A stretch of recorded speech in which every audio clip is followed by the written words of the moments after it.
2020 is the beginning of the Age of Catastrophe. It's kind of the future warning us about what's on the cards for us. Because the grim truth that I think we're not facing is that our civilization is now beginning to collapse in very real and very serious ways. Most Americans are comforted in the belief that their government and the country's best and brightest will step up to protect them. The entire idea of American exceptionalism and the illusion of national security is that we are strong and that we can take a blow or that we'll protect Americans from some sort of major attack or some sort of cataclysm. But the truth is that we are very brittle right now. We're always looking ahead to an America that never leaves anyone behind. Just filming, just filming. Oh my God. But what if it turns out that the greatest threat in this age of catastrophe is that this idea that Americans will pull together in times of crisis is dead, killed by decades of treating American freedom as the freedom to get ahead at any cost? During normal times, it's easy to think, oh, the elite, the 1%, they're actually concerned about everybody's welfare.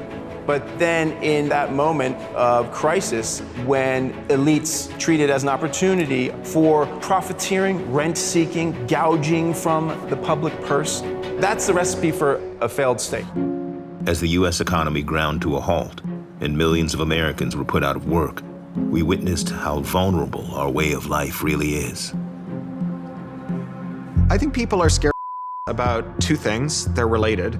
The first is the idea that we have built a technological society whose comforts we are reliant upon, whose coordination we need to sustain our current population, that if you just turned off all the machines tomorrow, that kind of handmade version of our society where all the crops were brought in by hand and so on would provoke mass die-offs.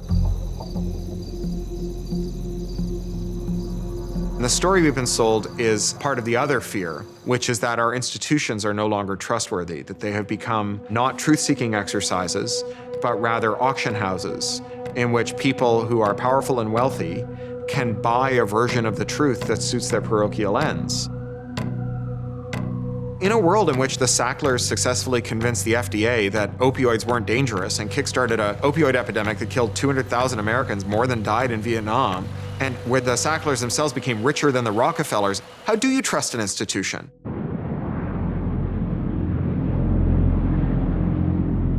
Something like an EMP attack would wipe out not just the infrastructure that we have, but we would see very, very quickly the distance between the importance by which the government seeks their own survival and the survival of the American people. This idea of national security would collapse almost instantaneously.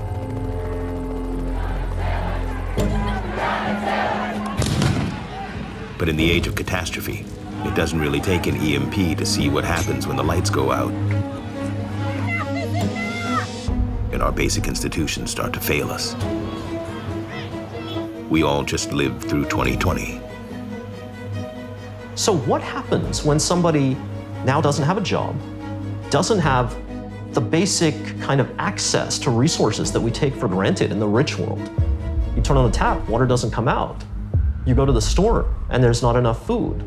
You press the button and there's no electricity. What happens? Well, history tells us when people grow suddenly poorer, what happens is massive waves of authoritarianism and fascism. History tells us that in absolutely unsparing terms. So that's the story of Weimar Germany becoming Nazi Germany. It's the story of Stalinist Russia. It's the story of the Islamic world. It's also the story of America today.